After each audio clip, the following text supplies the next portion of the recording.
नमस्कार मित्रांनो. आज आपल्या इथं वाघापूरून जयेश ठेंग हा मुलगा 11 वर्षाचा होता. तर 7 दिवसापूर्वी तो आला होता. त्याला उजवा पाय उचलता येत नव्हता आणि डोळ्यानं पण कमी दिसत होतं. तर आज आपण 7 दिवस त्यांना थेरपी केली, ज्यामध्ये panchakarma, neurotherapy, cupping therapy, shirodhara, नेत्रतर्पण अशा थेरपीच केली.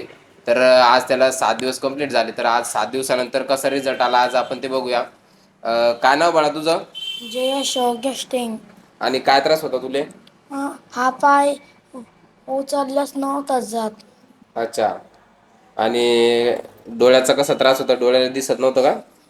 इकडं जात होता आणि एकीकडं जात होता. अच्छा.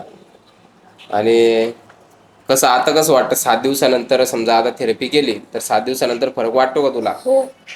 किती वाटतो फरक? आणि डोळे चांगले दिसाले, पाय चांगला उचलून टाकायचा प्रयत्न करू आलो. उचलून दाखव पाय. उचलतो आता पहिल्यापेक्षा. तर आज आपले 7 दिवसाचे उचलून दाखव एकदा पाय. तो उचल दुसरा. तो उचलतोच, हा उजवा नव्हता उचलत आहे ना. अच्छा. तर आज 7 दिवस कंप्लीट झाले. 7 दिवस थेरपी आपले थेरपिस्ट धनून केली. 7 दिवस थेरपी. तर धनून काय काय केलं थेरपी आज सांग तू त्याला. आपण याला म्हणजे ज्या वेळेस आलता त्यावेळेस याला चालायला पण अडचण होती. विश म्हणजे याला दिसत नव्हतं, म्हणजे डोळे पण तिरपे झालेले. ते आपल्या ज्याला म्हणतात ना आपण, जे असतात बाहुली आपली, ती सगळे तिरपे झालेली होती. त्यांना आपण थेरपी केली, hot cupping, dry cupping, needling, तसेच शिरोधारा पण लावली होती. ते ॲडव्हान्स थेरपी पण भरपूर केली त्याची. त्यामुळे त्याला चालायला पण आता चालू बघू शकता तुम्ही. चालू दाखवूया. आता व्यवस्थित चालता पण येतं आणि दिसायला पण व्यवस्थित दिसायला लागलं त्याला. 7 दिवस झाले. तर 7 दिवस आपल्याकडे होता. 7 दिवस थेरपी केली आपण.